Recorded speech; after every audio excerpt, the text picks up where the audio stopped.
Humans എന്ന് പറഞ്ഞാൽ കൂടുതൽ ലോസിനോട് കുറച്ചും കൂടി സെൻസിറ്റീവ് ആണെന്നാണ് പൊതുവെ ഇപ്പോൾ വൈറൽ റീൽസിലൊക്കെ കാണല്. അതേപോലെ തന്നെ ആണെന്നാണ് ഞാനും നോക്കിയിട്ടൊക്കെ മനസ്സിലാക്കിയത്. കുറെ ആൾക്കാർക്ക് ചിലപ്പോൾ അറിയായിരിക്കും MBTI personality test, 16 personality test. ഞാൻ അതും ഫോക്കസ് ആപ്സും കമ്പൈൻ ചെയ്തിട്ടുള്ള ഒരു സാധനമാണ് ആക്കിയത്. ഫസ്റ്റ് ഓൺ ബോർഡിങ്ങിൽ നമുക്കൊരു ഫോം ഫില്ലാക്കണം.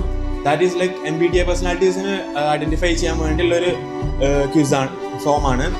ഓക്കെ, ഇതിൽ ഞാൻ ChatGPTന്റെ ഹിസ്റ്ററി വെച്ചിട്ട് നമുക്ക് ആ ക്വസ്റ്റ്യൻസ് കുറച്ചും കൂടി പേഴ്സണലൈസ് ആക്കാം. ആ MBTI ക്വസ്റ്റ്യൻസ് ഒക്കെ ജനറൽ ആയിട്ട് ഉണ്ടാവുക, ഇത് കുറച്ചും കൂടി സ്പെഷ്യലൈസ് ചെയ്തിട്ട് ആണ് ക്വസ്റ്റ്യൻസ് വരാം.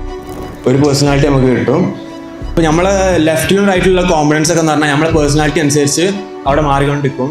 പിന്നെ അതേപോലെ ഇതിൽ വേറൊരു ഫീച്ചർ പറഞ്ഞാൽ നമുക്ക് ലൈക്ക് നമ്മളിപ്പോൾ എന്താണോ പഠിക്കാൻ വിചാരിച്ചത്, ലൈക്ക് എന്തെങ്കിലും PDF അങ്ങനെ എന്തെങ്കിലുമൊക്കെ ഉണ്ടെങ്കിൽ നമ്മൾ ബ്ലോക്ക് ആക്കുമ്പോൾ നാളെ ഞാൻ 5 to 6 ഈ സാധനം പഠിക്കുകയാണെന്ന് പറഞ്ഞിട്ട് നമ്മളതിൻ്റെ ലിങ്ക് പേസ്റ്റ് ചെയ്യുന്നു.